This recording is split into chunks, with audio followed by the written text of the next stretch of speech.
Well, hello there, Kansas City. Stephen St. John here with the latest episode of Hot Mic with SSJ. I had someone tweet me and ask me if the podcast had been canceled. My reply is, fuck you, no it hasn't, here I am. And so I'd like to thank our wonderful sponsors, Patrick Carter, kcfarmersagent.com. Patrick Carter, if you want local, if you want the attention that you need from your agent, kcfarmersagent.com. And he listens to and enjoys this podcast no matter what you think.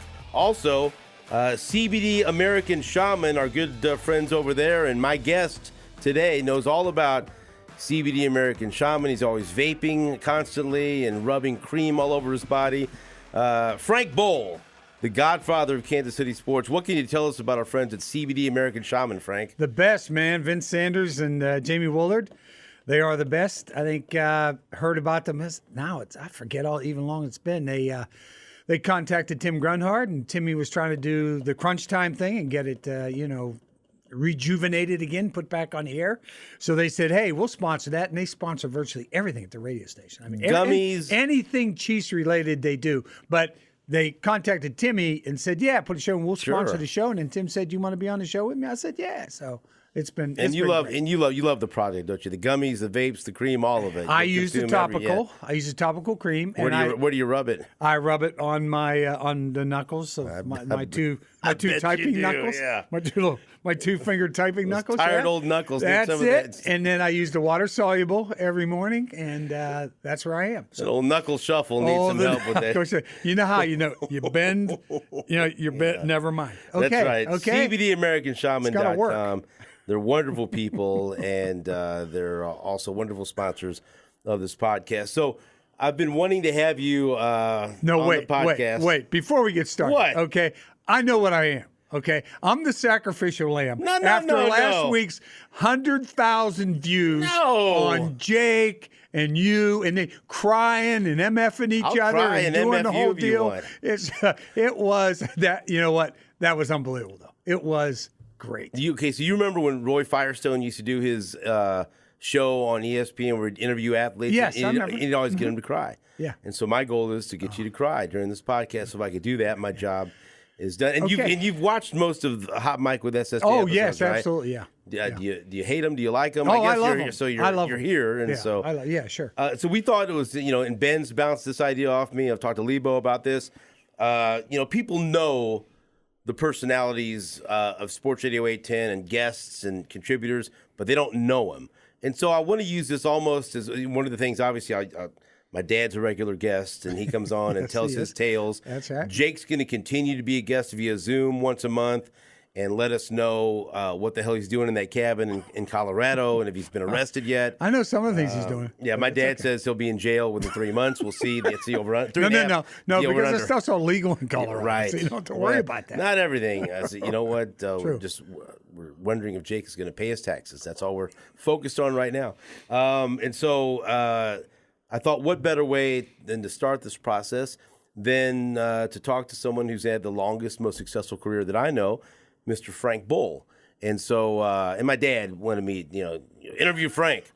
And so we've been on the air so many times over the years, and I've never been able to say, you're one of my favorite fucking guys in the world. See, I cuss at you on here now, doesn't that? That's exactly what you say to me all the time. You've got a filthy mouth too, don't you? I mean, oh no. That's the way you can tell I'm Mr. Wonderful. But you can tell you like someone is when you insult them and call them pieces of trash and things like that. Scum. So let me start with this, and this is absolutely true. So when I started in this business, it was the end of 1998, right? And I was still a kid, and I didn't know what I was doing. Some would say I still don't know what I'm doing, but I fake it. You were a caller to the radio station. But I started doing a boxing segment as I was a caller. So I'd come in and do this boxing segment on Chad Boger's afternoon show. Yes. And then I had a weekly boxing show with Randy Carver, the late Randy Carver, one of my best friends. And so we did a boxing show live from Roscoe Audio Video, right? And there's I wish I could get my hands on that TV commercial we did. It was just terrible, but so what? We were on TV. But very intimidating to start in this business because I didn't know. Am I going to make this? I have a baby boy that I'm responsible for. I took a leap of faith and quit yet another job that wasn't working out. I harassed Chad Boger to let me be, to do a boxing show, right? And some of the casinos spent money on it. And so then I would call in to the different shows and fuck with people. I was MU Rock. I was different voices, and I liked the idea they didn't know it was me. I had some inside info, and I could really fuck with people. And like Lebo would feed me some info to say something. Lebo's the instigator. Oh yeah, place. People don't. Yeah, they have no idea. And I think he's really. Oh, what a nice guy. Fills in all the time. And so then they found me out, but then ultimately I took over for the nighttime show in 1999. And I've been here ever since. But what I wanted to say was, when you start in the business, you always take note, or at least I did, of how people treat you. Some people in the media treated me like shit. And like I should have been, they should have been scraping me off the bottom of their shoe. And so then I'd always be intimidated by the guys that I knew and would watch on TV. And you were one of them, obviously. And you always treated me so well from the very beginning, and you would give me advice. You'd offer me advice. You would tell me things that maybe I didn't want to hear, but I needed to hear you. But you were always very open. And you treated me so well. And there were some of your counterparts in TV that were just fucking assholes, and still are. And I never forget that. Yeah, wait.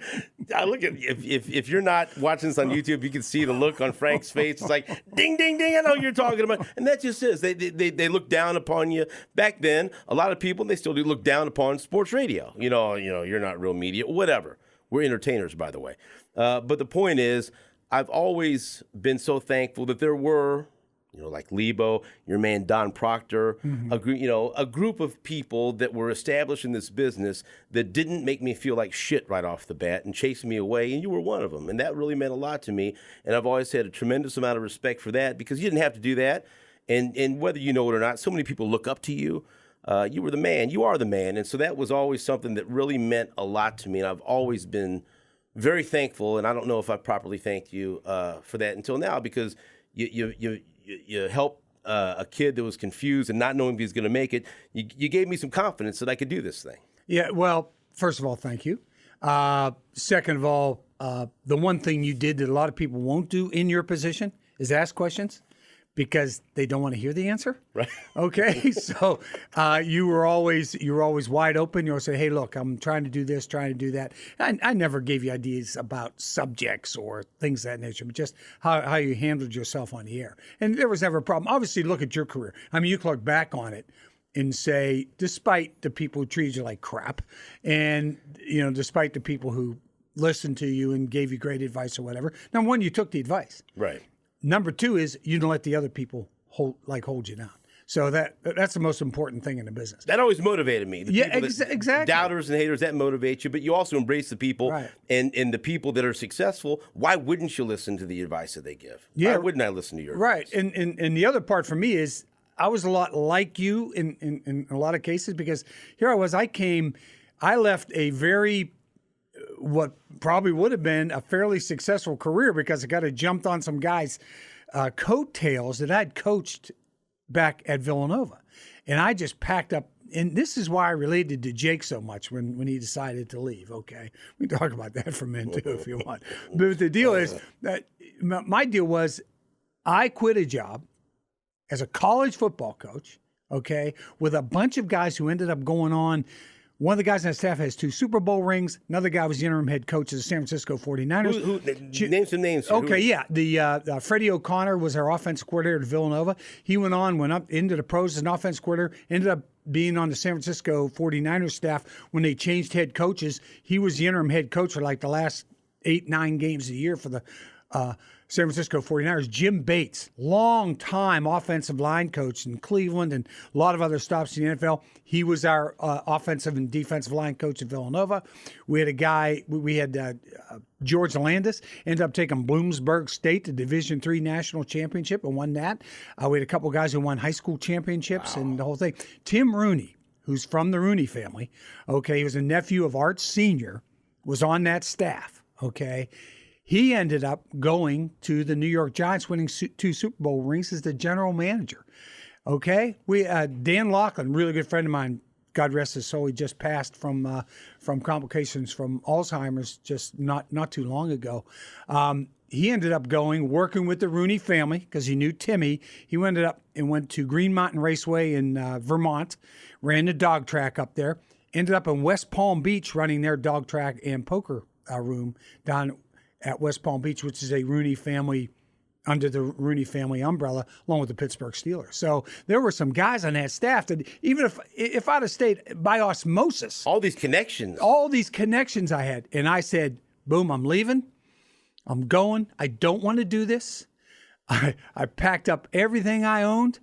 I got all the money I had in the world in my wallet. How much was that? Okay, it was probably less than $1,000. Okay.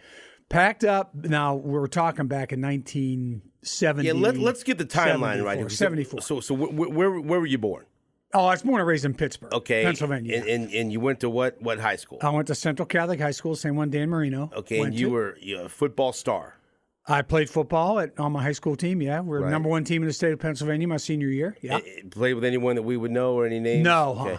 But you came from a football factory. Yes, right absolutely. And you go to Villanova. Right. To play football. Yes. And you and at this point, did you think that maybe you could make it to the NFL, or were you thinking about what you wanted to do? You go to Villanova. What did you want to do with your life besides play football? Did you have an idea? I did not have any idea. Zero. So how did you decide what to major in? Well, the deal was they told me what I was going to major in. Okay, they said, because I wanted to go. I figured I was going to, if football didn't work out or whatever, I could stay in the sport by being a coach. Okay. So I wanted to go into the education area. And they went, you've got to take like 4 years of Spanish. I'm going, okay, I'm not going to do education. What else can I do? So they said, well, maybe you can go into the business side. So you can go into commerce and finance. They called it CNF back in those days. It's called the Villanova Business School now. They changed it. So the deal, it was the business school. So I'm getting very complicated here. And what they didn't tell me when I went in is that I have to take calculus. Which ended up being worse than Spanish. Okay, which for me was just ridiculous. I think I took calculus like 4 times. Right. So, and it kills your GPA because it's a 4-credit course, and like an anchor. It was terrible. But they said, come on. But I had no idea what I wanted to do. None when I went to Villanova. I went to Villanova to play football, and then I'd go to school. So then, was there at any point when you were at Villanova, did you ever think about media or no? Zero. So, not until this will come later. Right. So you played at Villanova, and so how good were you at Villanova? Well, come on. I was good enough that I'm in their Hall of Fame. Villanova Hall of Fame. Villanova What position did you play? I played running back. So you were running, but throw me some stats out there. Give me something. Give me a big game. Okay. Big game, Frank. Brag about yourself. I had about 280 yards total offense against University of Toledo. Holy shit! My sophomore year, yeah. So I think I had, I think it was over. Not exactly sure, but I think it was over 3,000 yards total. Now we're talking 3 years. Okay, we're not talking. Right. There are guys that do this now, but football was different then. And what year was this? Okay, I played football there from 1966, 67, and 68 were my 3 seasons. I graduated in 1969. And you just be big man on campus, right? Right, yeah. At an all-male school. Yeah, that really helped you out a lot. Okay. So that wasn't. It really didn't translate. But what was life the like? way you really thought it would? You know what I mean? What was your social life like? As football star at Villanova back in the '60s. I mean, yeah, no, it was great. I mean, we had fun. We had 5 girls' schools within a half a mile of the campus, and Rosemont, Cabrini, Bryn Mawr, Harcum Junior College. You're just rattling them off, right? Yeah. What was the best one? What was your favorite all-girls school within the vicinity? Well, just depend on the day of the week. Right, okay, right. So we had the Harcum, Parcum, and Farcum group down at the junior college down the street from Villanova. So that was fun. That was Wednesday nights. You were doing all right then. Yeah, okay. No, we were fine. And so then everything was good. It was college, and I tell you, it was a college in the '60s. Okay, which you understand. We were going to go to school. A lot of guys were in there just to avoid the draft. Right. Okay. What a time in our history, and right? that was well, yes, exactly. And it was everybody was rioting and talking about the '68, conventions and everybody with the riots and everything about the anti-Vietnam War deal and the whole thing, Washington D.C., everything that happened. All you have to do is watch Forrest Gump a little bit, or watch some of the things like Full Metal Jacket and a bunch of those movies, and you get a pretty good idea of what was going on. But you were in college. A lot of us were in college. And I was going to go to college, but there were a lot of guys I went to school with who were there strictly to get out of the draft. Right. And then if they felt themselves, you won't believe this, how many times this happened to guys I played football with, when they start to feel themselves slipping academically and maybe they're going to get tossed, they'd end up going and getting married and having a kid as a sophomore or junior in college because they just didn't want to go to the war. So it was, that was a motivating factor to keep your nose at the grindstone. Okay, so you graduate what year? 1969, height of the Vietnam Wars, right before the Tet Offensive. Here you are, and what's your degree in? I'm in finance. You got a finance degree. BS in finance. And so then what do you do when you get out of Villanova? Okay, when I get out of Villanova, now I'm waiting to get my physical. Okay, because that's the first thing. They're going to contact you sometime within the next 6 months after you graduate to report to your hometown draft board, and get a physical. Then we're going to know whether you are going to be eligible for the draft and go to the Vietnam War. So when I played football at Villanova, I had several concussions. Okay, and I had one really bad concussion in my freshman year. And they were diagnosed and everything? They were diagnosed. We had a doctor. I was in the hospital for 2 or 3 days. Holy shit. And what happened? How did you get it? Do you remember? They tell me we were scrimmaging the varsity, and I was playing defensive back at that point. I ended up playing offensive back most of my career. But I was playing because we were playing both ways. We didn't have any scholarship guys there. I mean, we had bringing in 20 scholarship guys a year, and these other schools, Alabama's bringing in 150. That was before the limits. That was before any of the limits. You're out there in the So scrimmage? I'm out there at scrimmage, varsity. Somebody said they threw a screen pass to my side, and I ran up to try to make a tackle. I got run over by 3 offensive linemen. So that was it. And you were out in the hospital? Or? No. I got back up, after getting hit, went into the defensive huddle, and they just said you started saying goofy things. Do you remember this? No, I don't remember any of this. Okay. They told me this. I don't remember any of this. And then we got done practice. I went back into the freshman locker room, sat down in front of my locker, and started crying. And somebody came over and said, "What's wrong?" And I said, "I can't remember my combination." Holy shit. So somebody goes, "Doc Lee." Right. I think Frank's hurt. And so then you go into the hospital for a couple days. So Doc took me down to the emergency room, and I don't even remember this. And was there so any thought? I was in there for a few days. Like to quit? Maybe I shouldn't play football after that? Never. Because concussions weren't looked at back then. We didn't know anything about. What about your family? Did they know that this was going on? Oh, I never told my mother and father. They didn't even fucking know you were in the hospital? They never knew. What would they have done? They would have made me quit, go back home. No doubt they would have made you quit. Go somewhere else. Yeah, try. And that's why you didn't tell them. They would have called the head coach. They would have done everything. I said, "No, I just didn't tell." How old were you? 18. Shit. 19 years old. And so you had multiple concussions. Yeah, I had some that weren't as, you know what I mean? I got the... That was the worst one. I saw the stars and the thing and got up. And you just, in those days, you shook it off, went back in the game. Yeah. You know? And we didn't know about the repercussions for later in life that a concussion could cause. We didn't know anything. So then how did that affect your physical then? Okay, so here's the deal. So I get out in 69. I had this medical thing, and I get called in October. So what happened was the coaches said, "Hey, look, since you're probably going to get called up for your physical, do you want to help us with the freshman team and just stay on here after you graduate before you go do something? Because you could get into your career 6 months later, you're done, you're out, right. You're in Vietnam somewhere." So I go, or they asked me to say, "Do you want to coach?" And I said, "Yeah, sure, it'd be great." So Did you want to before then? Had you thought about that? No, I hadn't really thought about it. Okay. I thought I was going to, really what I thought about was Villanova guys that were in the business school had established the Villanova Wall Street Club. And there was a bunch of guys on Wall Street in Villanova that were doing really well. And they were hiring, just like other colleges, Harvard would hire their guys and Princeton would hire a lot of their guys. Well, these Villanova guys established their own little club up there There's a Villanova Financial Club, and they would hire a lot of the Villanova grads. And several of them contacted me. A couple of them had played football, and they'd contact me and say, if you want. I said, let's wait to see. And they say, that's probably a good idea. So they call me, I'm coaching at Villanova, just coaching the freshmen, scouting, just doing, cleaning wastebaskets, doing whatever they wanted me to do. And so the draft board gets a hold of me, and it was in October, and I had to go back to Pittsburgh to get my physical. So I went in, and we're all doing our thing, and they're doing their, drop your drawers, do all your stuff, grabbing you by the nuts and going crazy. So the deal is, I go in there, and they say that I'm 1A. By the way, Todd Lebo just walked into the studio. I'm barging in. So right now where we are is Frank is graduated from Villanova. He's been asked to stay on as a coach. Only because they wanted me to wait around to see what happened with my physical. Right. Otherwise, I was going to go.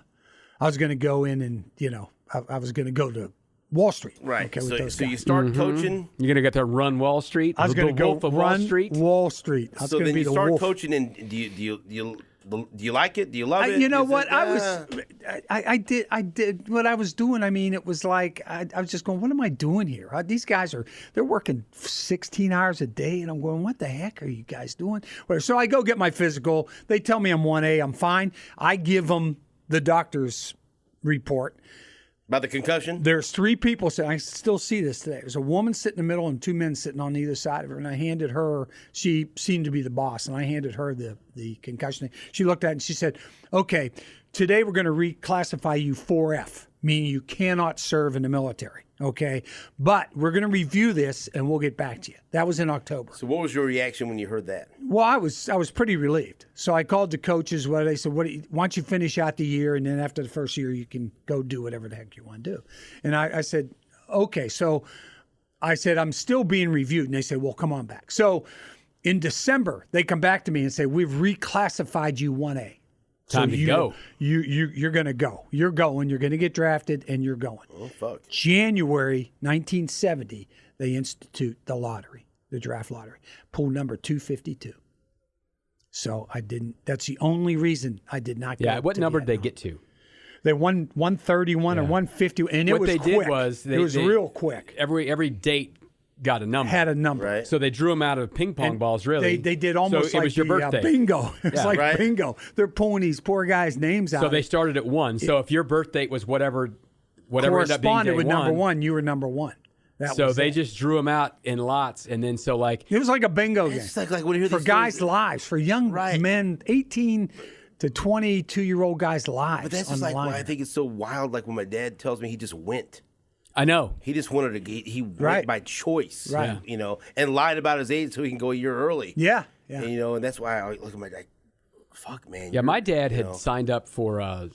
He just actually kind of joined the Army after he graduated from college. He's older than you, so this was in the middle 60s, kind of before Vietnam really got hot. Yeah. And it was like, what are you doing? Why would you do this? But he didn't. He luckily for him, didn't have to go over there. Yes. But that's the relief that people your age had when you're like you didn't get number 1, 6, 12, right. anything in the top 100. You're like just boom. So you Yeah. don't So go. deal with. So now I'm not going. Okay, and it's December or whatever, and then the coaches say, "Hey, this is a pretty good opportunity. You got here. You want to stay on? We'll make you a full time. We'll put you on full time, which was How much was the full time money at Villanova? going to be about $6,500. So were you Pretty excited good. about this? A week or what? That's a year. But you still had the Wall Street option. I still had and the guys at Wall Street were banging on my door the whole What time. was Come on, Wall man, Street? come on up here. What's that job? Well, worth? they were all my buddies. Yeah, but was it like $6,500 to coach? What could you make on Wall Street? Oh, I would have made a lot more money. So They then why said, you're an did you- idiot being there. What are you doing? Come on up here and you can make 25, 30,000 or whatever. And I don't know cost of living. I'm in Philly. Okay, it's a big city anyway, and we're out there in Villanova, Pennsylvania, which is really high end anyway. So, but everybody got us accommodations. We had Right. places to rent that they. So why did you stay as a coach? I then? stayed because they asked me to, and it was what I knew, and I didn't go to Wall So Street. you kind of liked it then. You No, I started did. okay. Yeah. I thought it was a great opportunity, but I still, there was always something nagging in the back of my mind. You know what I mean? And I think it was, if I'd have started in high school, say, like a normal way to go would be, you're a football player, you're not playing football anymore, you're a teacher, and you go to St. Pius, okay? And, Rick Byers is up there as the head coach or whatever, and almost like Timmy, you're done with that career, and somebody hires you on as an assistant. They think, well, he played at Villanova. The coaches recommend him. He can be our offense, and you learn from the bottom up and go. But they thrust me right into the college thing, and I was way behind. How the many curve. coaches are on a staff at that point? Like, we know what it is, the rules now. You could have 9 or 10, and these analysts. I mean, there was like 5 of you. There was only 5 of us. Yeah. You and ran all remember, that we still had stuff. freshman football, so I was actually coaching when I went. I was actually coaching the freshman team. So then, what was your trajectory? Take us through just your time in Villanova. You went. You were. What did you? Right, coach? I was a freshman coach. Then I was the wide receivers coach for 2 years, and Mike Ciani was there. Everybody who's a Chiefs fan, older Chiefs fans remember Mike Ciani played for the Oakland Raiders for years, and excellent ball player. And of course, I'm his coach. And I'm not coaching him. You coached a pro. I'm going. He's out there running these patterns and I've never seen before. And I'm just going, my good God! So you just let him alone. I wasn't coaching him. He was doing his own thing because he was just a great football player. Okay, so what was your last year as a coach? And then my last year as a coach was. I was the offensive backfield coach. I was never the offensive coordinator. That would have been the next move for me. But remember, I'm learning from scratch. So my last year was the season of 1973. So I graduated in 69. 73 was my last full season. So what happens is the season's over. All right, and they have the coaching. They have the coaching clinic. Right, they're going to have the National Coaches Convention thing, right? Yeah. It was in San Francisco. And so all the coaches from our staff went to that, Did you have any trouble on the wagon train across there? Or? No. You can see my dad and Janis Joplin there. Yeah, So you go to San Francisco. So I go to San Francisco for the coaches convention, and I got there, and I'd never seen anything like this city. I mean, it was just like you love it. I said, to me. Until recently, I'll tell you a story about 2014. But to me, there can't be a city anywhere in the world that's better than this city. So then what do you do? So what I do, I don't go to any of the coaching clinics during the convention. None. Zero. I blew them off. I started walking around the city, exploring the city. In the Tenderloin district. I was down at Tenderloin. Right. I was out of Haight-Ashbury. Man, it was hopping still in '74, right? So I was out there doing that. Dropping acid with Jerry Did you have Garcia. long hair by any chance? No, I let it grow a little bit. I had hair. Trying to get the visual. I had hair. All right, I had hair. But so I did that. They could tell you the narc, the square from freaking Catholic school. That's narc. So you're there. I'm sure they could tell too. But you fall in love with the city. And I fall in love with the city, and I'm going. I've got to expand my horizons a little bit. I've been on the East Coast all my life, doing this stuff, thrusting this, working 14, 15 hours a day doing coaching. I don't want. I'm done. Like, he should have worked 16 hours a day on Wall Street, made all this money. Right. Yeah. Instead, No, he's I would working have done for no money. Well, working the same amount of shit. So then, what do? You're in San Francisco. Then what do you decide? So then, when I get back to Philadelphia. Okay, this is January of 1974. So when I got back to Philadelphia, I went into coaches see the head coach, and I told him, I said, "Hey, listen, I really appreciate the opportunity, but I'm leaving. I'm going to go try to do something else." And they said, "Well, what the hell?" I said, I don't know yet, but I'm going to try to stay in sports or whatever.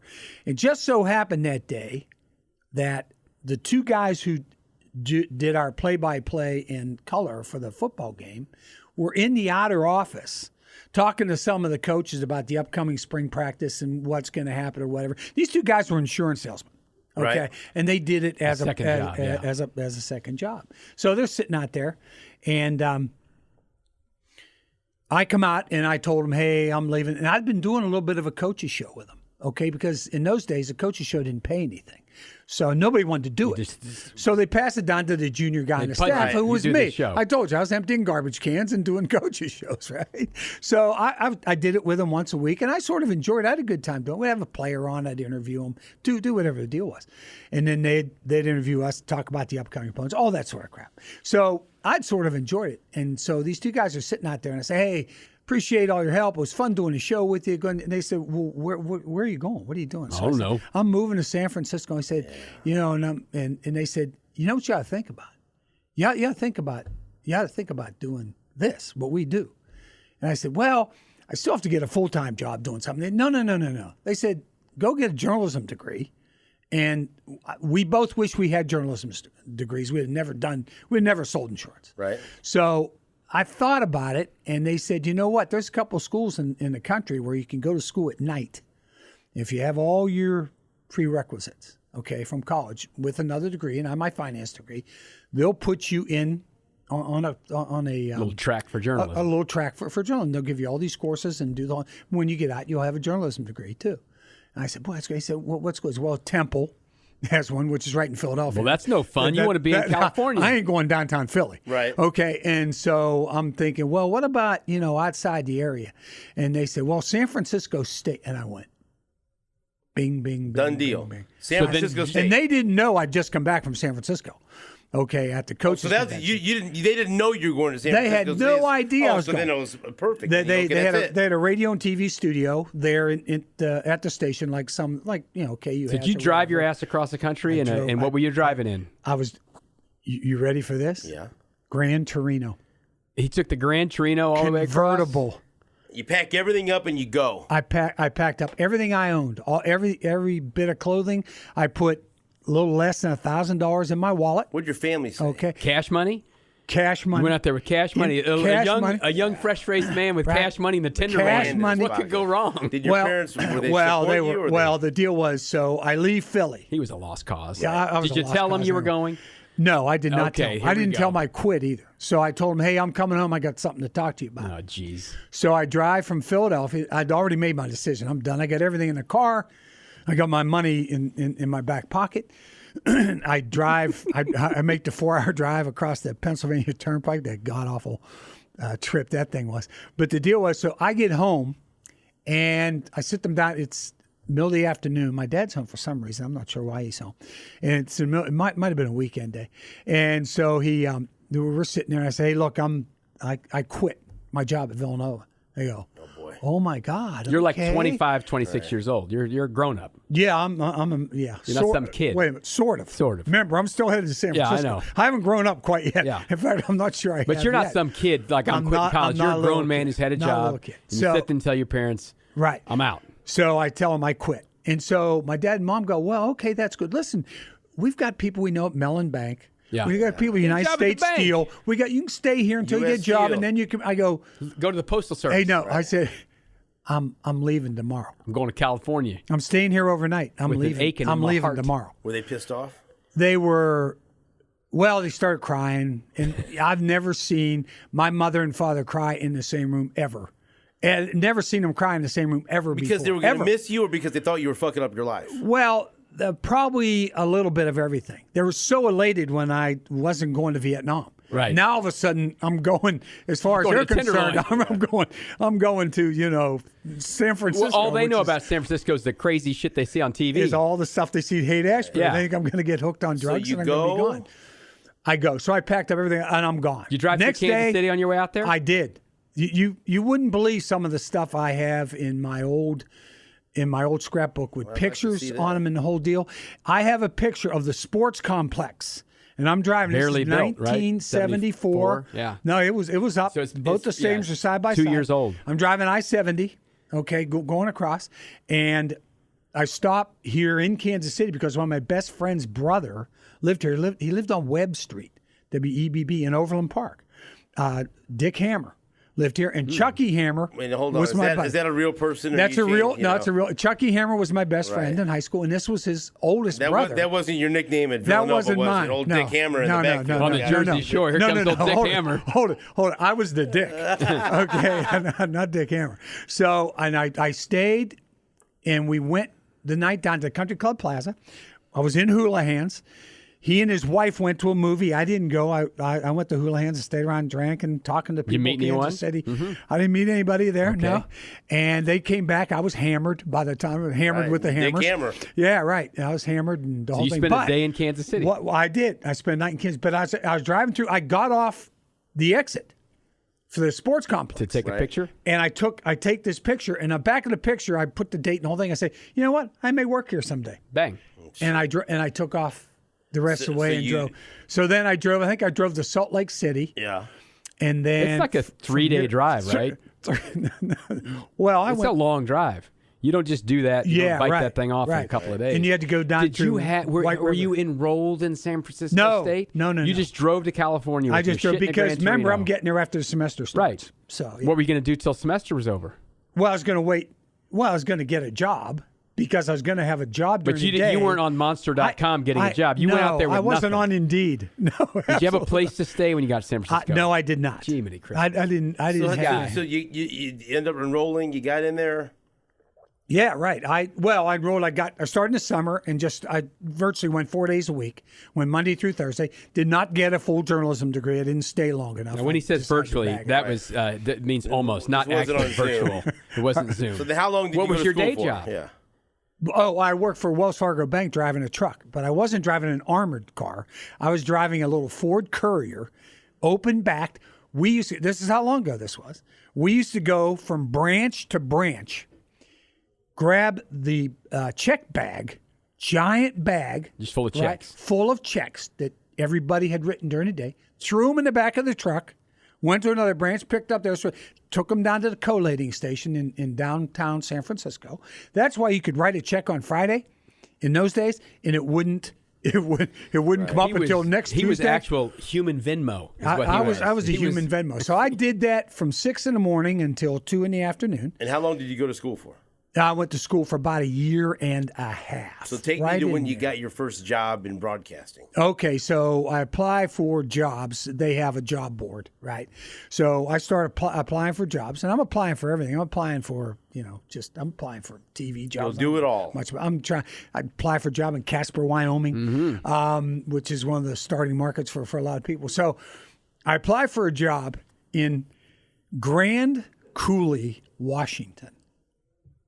Radio job. Did you get it? My whole deal was I wanted to be a play-by-play guy, okay, and I was going to be radio and do all that sort of stuff. It was big in those. I wasn't even thinking TV. TV never even crossed my mind.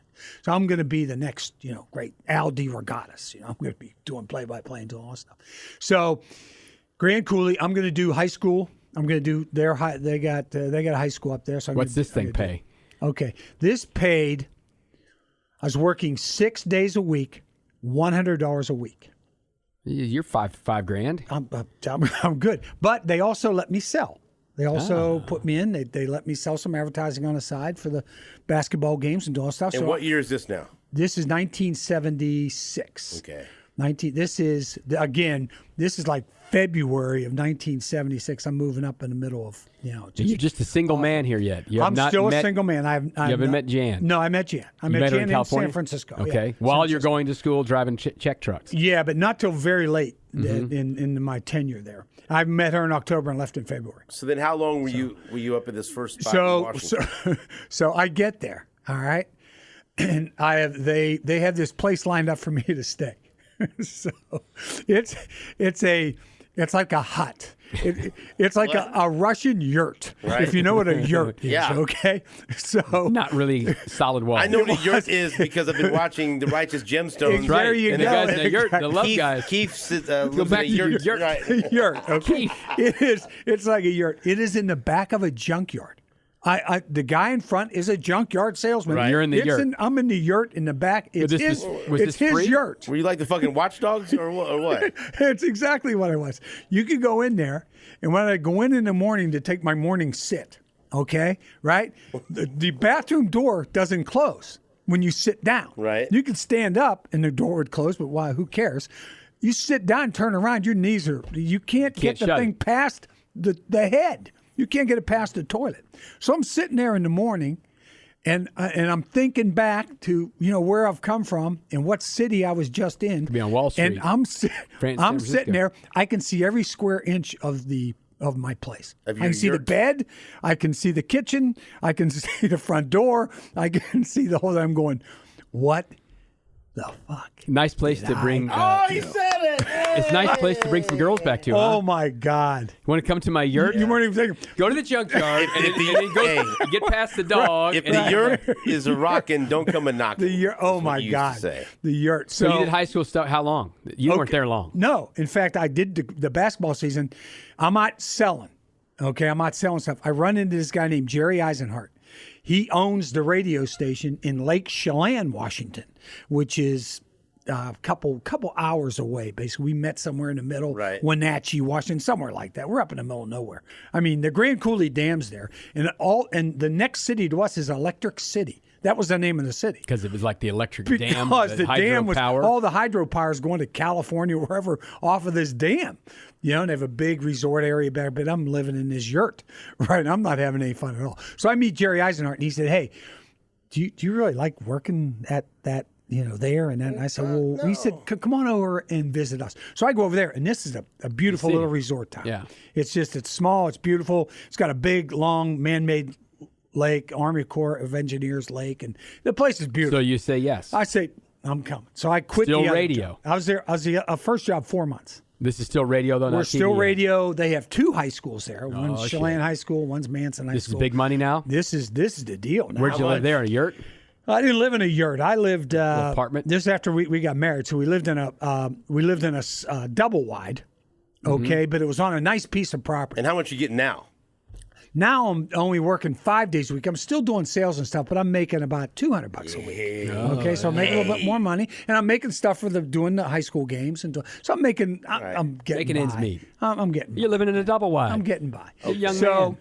I'm there and it was fun. I loved that place. That place, it was beautiful. Have you ever been It back? was fun. It was about 15. No, I've never been You don't back. fucking love it that much. I'm going back. I'm going back. You're not. It's on my bucket. No, it's on my bucket list. So how many more spots until you land in Kansas City? Oh, we're just getting started. When do you, so you get back to Eureka now or no? No, not yet. Now, I need to establish this now, okay?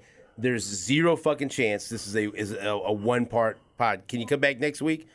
There's zero chance we're going to do this done in You one podcast. got nothing to do. Come back next week. No, we're not done here, but I got 20 minutes. We're going to bore all these people to death Are with you 2 fucking parts. kidding me? Okay. And then we get into Kansas City, and then all the shit hits the fan. Can you come back and do part 2? Yes, we will. can do part 2, but let me get through. I know. How we much got time we got? We got 20 minutes. We're going to get you to Okay, Kansas great. City. Okay, but You we actually have an off time on this deal? No. I thought this was a podcast. I got a fucking sales meeting. You know what? Selling. You think I care about those yokels I'm in the trying to sales sell this department? fucking shit, Are you you know? kidding me? Nothing's over till someone cries. That's the way this fucking shit works. So you're in this fucking place now. Now where do you go? So the deal is now I'm there for a while and I'm getting. Now you're married though. I'm married now. Okay, so I have some response. No There's kids. no yet. Jeej yet. No G-man yet. No G-man. He isn't around yet. So deal is I'm just thinking myself. Remember now, I didn't get started until I was 29. All right, in anything, I'm in Grand Coulee at 29 years old. Mm-hmm. I'm living in a yurt.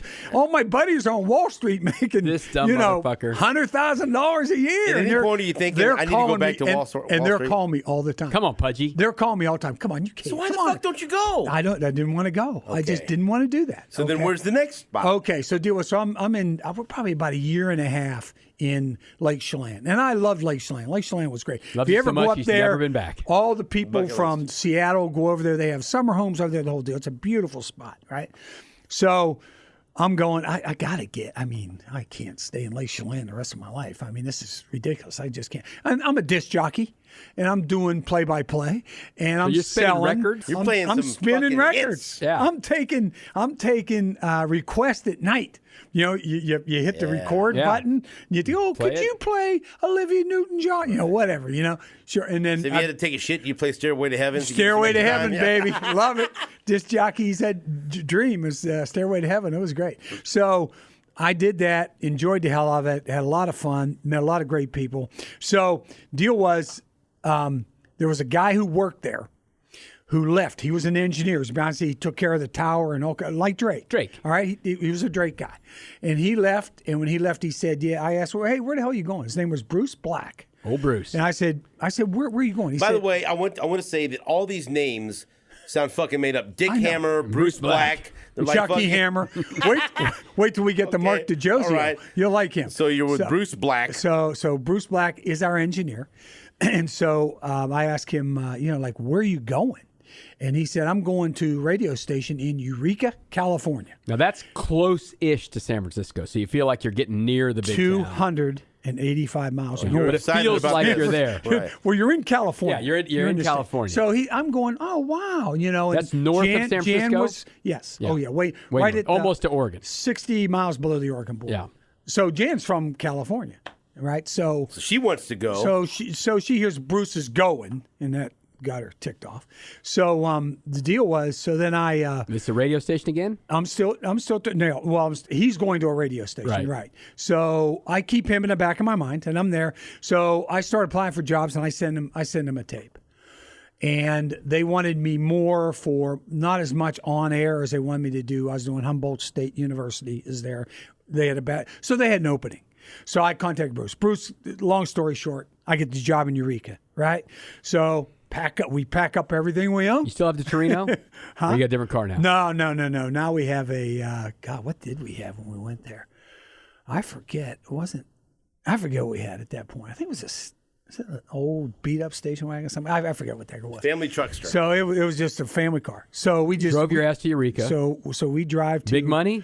Eureka, California. No, not particularly. Again, you make most of your money I was doing a play-by-play. Right. I was doing, some of the high school stuff and still doing sales, working 5 days a week, and I was still doing Radio here. I'm still ain't TV. doing. We don't have the radio. fucking beautiful face on the telly yet. And I'm still on the air in the mornings. Mm-hmm. And then I got off of that. I got off of the on-air stuff and just started doing the stuff and doing sales. So I'm doing all that in Eureka. Well, I'm there for a while.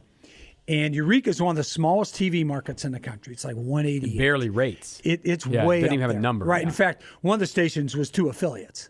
Okay, ABC and CBS. They took the best programming, which I thought was pretty smart. Yeah. Took the best programming from each station Sure, and ran it. We'll take Right. Monday Night Right, yeah. Football, and we'll also take 60 Minutes. Something Yeah, 60 whatever, minutes, yeah. yeah, right. So it was a small. So on my travels is covering all these high school sports and doing Humboldt State University stuff and doing all this stuff. This one guy, Bruce McGowan, All the Bruces. who worked at KIEM TV, was leaving to go to Portland, Oregon. He was going to get a job, and he was a TV guy, right? So he goes, "I'm leaving. I think you ought to apply for my job." At that point in my life, I'd never thought about doing television. Right. I'd never. So he left the Eureka TV station to go to Portland and says, you'd be good for this shit. He Apply said for it. he said you'd be great here. And you do. Well, You have to go to a screen test or something. I did. I had to go in, and they never saw anything but the top of my head. Okay, because I was sitting there reading. but reading it's- copy. You need to specify. I had no you idea. Clarify. That sounds bad. Yeah, You know, right, what- right. All they're doing is reading the weren't top of looking my at the head. How camera. did you get this fucking TV job, Frank? You know how All they saw was the top of my head, and I got the job. I'm hired. I'm hired. Because I'm reading off the script, and I have no idea what a Right. teleprompter is, right?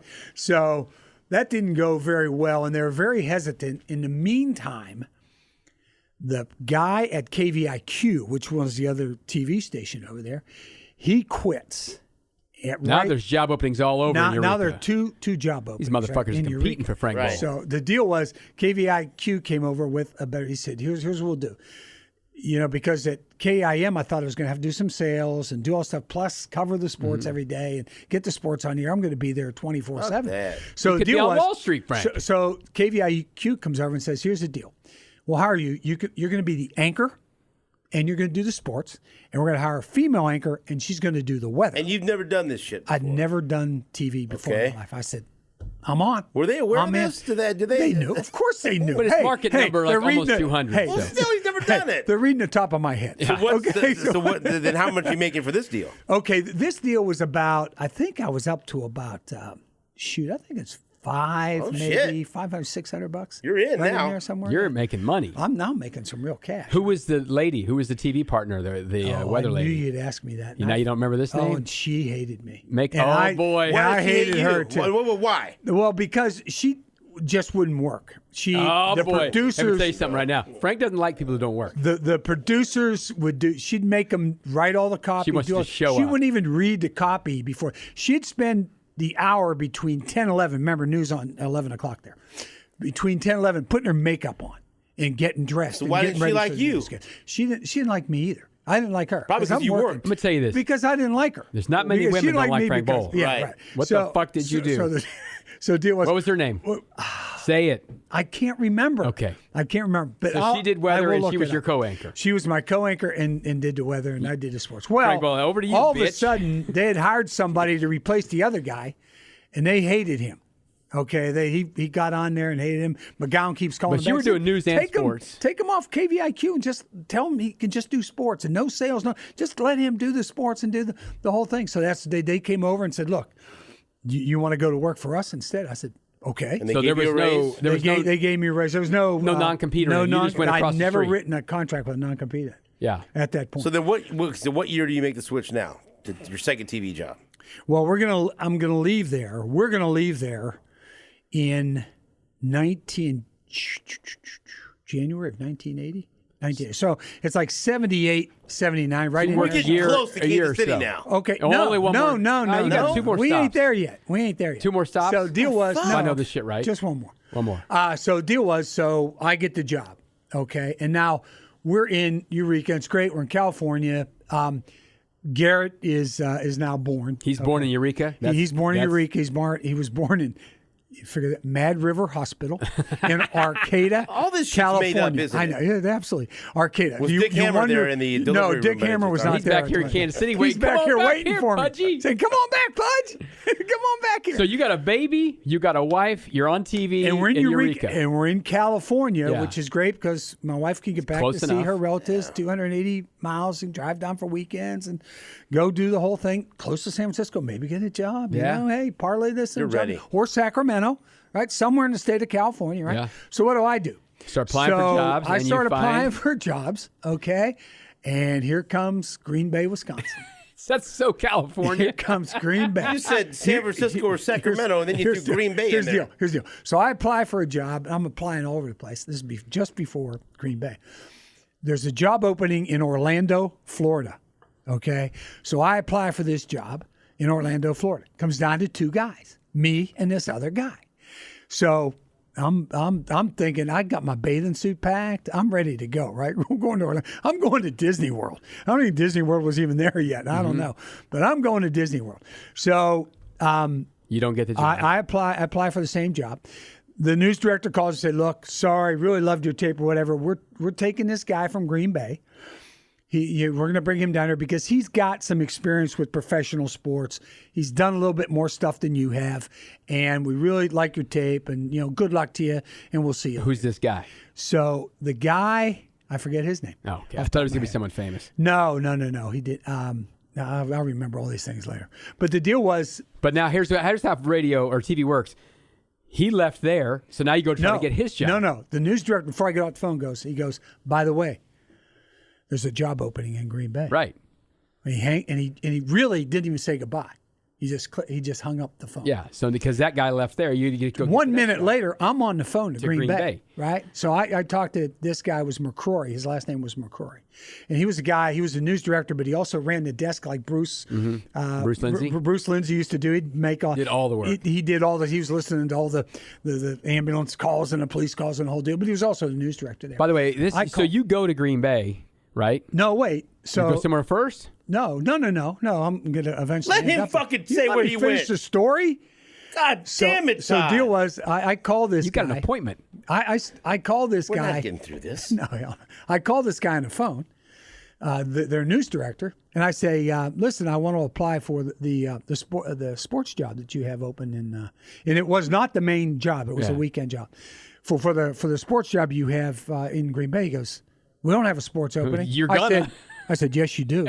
Oh, shit. He said, "What?" I said, "Yeah, you have a sports opening." You broke some news. So he said, "Well, I'm going to have to get back to you." I said, "Fine."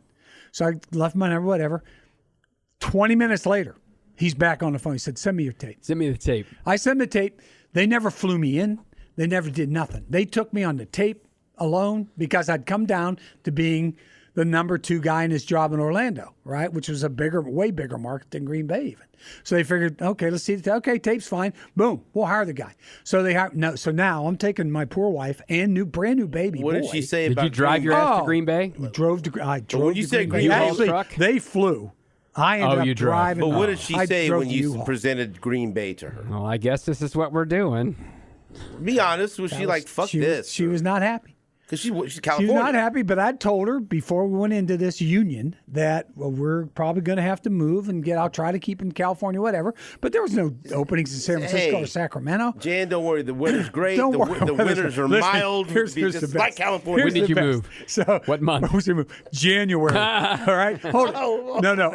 We moved in It was like mid-December. We get there in January. Jesus. What year was this? This was January of 1979. All right. Here's the deal. So we go there, and in my infinite wisdom, and it ended up being great. I was only there for 15 months, but we spent two Winners. there. You nailed 2 Okay, winners. I'm talking 30 degrees below zero wind chills or nothing. Guys are out ice fishing, cross-country skiing, snowmobile. They don't care. Hey, Weather doesn't bother them The a Packers bit. are one of the most storied franchises ever. Not when Frank was there. No. Right. That's not good. Bart Starr was the head coach. That wasn't a good time. They were terrible. So James Lofton was in the locker room. Paul Kaufman was on. Lynn Dickey was in the locker room. I met all those guys there, so it was amazing. So it's taken about an hour to get to Green Bay, and that's why we have to do part 2 because I don't want to rush through this shit. That's right? fine. We And so don't you have can do to. part 2. Well, I can do next part week, 2. right? Right. Will you be part? I'm more available next then, week. Then he starts to enter your Nah. life at some point. But I do so. I think we're boring these poor people to tears. I don't think. Ben, do you think this is boring? This guy had interactions with Dick Hammer and Bruce Black. It's been fantastic, and people want to know. So These are the paths that people took to get right. these jobs. So you're at Green Bay, and so we're going to leave it at Green Bay. We're in because Green Bay. Then your next stop's Kansas City. Yeah, we're going to go Green Bay. So you're yeah. at Green Bay. So just as a teaser, but I do have to ask you a couple of questions about Kansas City. Yeah. And look a little fast forward, like a little cliffhanger here that Lebo provided me. Number 1. Okay, in Kansas City, we're looking towards the future here. Just give people a little taste. Don't tell the story now. Later. They're gonna let them wet their Gonna beak. wet No, my I got beak. the question first. Question first. Who was a bigger pain in your ass in Kansas City? Kevin Keatsman, Al Wallace, Jason Lamb, or Ann Carroll? Just be honest, and you don't have to say why. Just give us the name.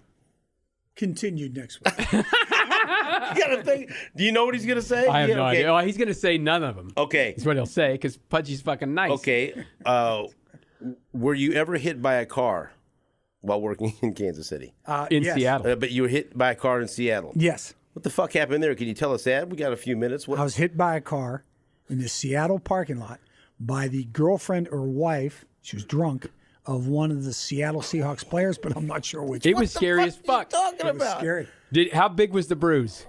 Oh, It was. from You get fucked up. I mean, like From how hip- fast was she going? well, she had just She had like hit- revved it or something. No, Were you there? no. I was Yeah, there, he's right there. Did you see it? He's I right. fucking He saw saw it. The deal was, Did it look bad? Yes. she thought, I think she was in drive and she was in reverse. Yeah. She hit the accelerator like she was going. Did you go up in the air? And Or like, she, well, no, He I didn't hit the spun ground. off. This fucking guy didn't hit the ground. This I is hit the goddamn ground. Frank Bowl, bro. I hit the ground.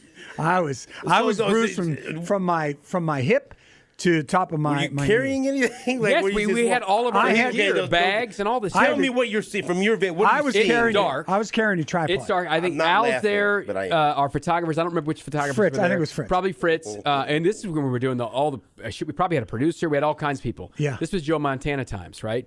And Oh. we're walking, and it's dark, and because it's late in the year, and we hear this, and we're like, "What the fuck is this?" And the lady just goes backwards and fucking hits him. And we're like, "Holy shit!" And then If I was 2 steps back, you might wouldn't have be been talking to me right crunched. now. So you Because get she hit. kept going. I mean, she yeah, there wasn't boom. even like a real stop and like she didn't talk even about really it either. scream. And then she put it in Did she drive. ever? Did you- No, she put it in drive and left. It's like basically a hit and run. So was then you gone. see him hit. Like, what do you think? Well, Oh, we're like, shit. "Are you okay?" And of course he's okay because he's Frank. But the bruise was days later. Did you go to the hospital or nothing? No, no, no. no. Yeah, hit Hey, my fucking car. What are you we doing? had No. we had went to and had get a nice we had to dinner. get stuff to do. We went and went to I- the TV to King I or get Cairo, it. whatever it was. I don't know what it was. But I feel to like edit our stuff. I feel And like then if we you went- get hit Well, I by think a we went to car, McCormick and Schmidt's. We went to a 'cause very fancy steakhouse after I'd never been in McCormick and Schmidt's before. fine, but I know you're double tough, but I feel like if you get hit by a car, that's enough to at least It go was, to like the fucking ER. it was like an SUV thing too, or something. It was a big kind of deal. Yeah. And we went and had a really nice fancy dinner Dinner? because that's what you did because you ain't paying for that shit. And I threw up on the plane the next day. Boom. There you go. To be continued. What's wrong with you? To be continued. And so then when we come back for next Remember, we got to get out of Green Bay and get to Kansas City first. So on the next episode of Hot Mic with SSJ, we will get Frank Bowl out of Green Bay, out Out of the Seattle Seahawks parking lot. and into Did you have a kid born in Green Bay or no? What's going on? No, nobody was born. Nobody's born. Yeah, Everyone the else other Kansas the other City. 4 were all born in St. Louis. Oh shit! Okay. And so we'll get you to Kansas. And so just for when did you arrive in Kansas City? That was my first day on the air was April Fool's Day, 1981. Yes, you're coming in the fucking heyday of George Brett. Hey, we're hitting. I'm now. about Now ready we're to hitting go it. on a trip to cover the Kansas City Kings. Okay. Oh, the Kansas City. I'm gonna wear my Kings hat for this. You know next what? one. He walked into a baseball strike. Right into That it. up right in the middle of the strike. The part 2 of the origin story of Frank Bowl will continue next week, and we'll find out more about who was the biggest pain in his ass in Kansas City. The Everybody I aftermath, worked with was wonderful. the aftermath of getting hit That by a ain't true. car outside the Kingdom. Covering George Brett, covering which athlete was the biggest pain in the ass for him to cover. Got a list All on these that. things. I want you to think about this stuff. Who was what was the most fun you had covering a team? What team did you fucking hate covering? What person? I want names. I want it all. I didn't hate covering any of them because it got me out of town. That's right. There we go. So and you're going to be part of this too, Todd. If I could pull you away from your fucking phone, I feel like you're one of my sons. Can you pay attention to Got your a text dad from for a my wife second? right here. I'm helping out Denise, with Corey. I got he's all on these the things going on. podcast right now. I'm good next week. Todd Lebo, Frank Pick a Bowl day. Part 2, and I want you to think about this because I want you to dig deep. We need to get into some shit. And you got this guy feeding. I know a lot. I know radio Frank Bowl. I got a guy that knows TV Frank Bowl, so no bullshit here. And maybe I might even bring my dad in for this thing. I don't know what I'm going to do. That's Frank Bowl. That's Todd Lebo. I'm Stephen St. John. Part 2 of the Frank Bowl origin story next week right here on Hot Mic with SSJ.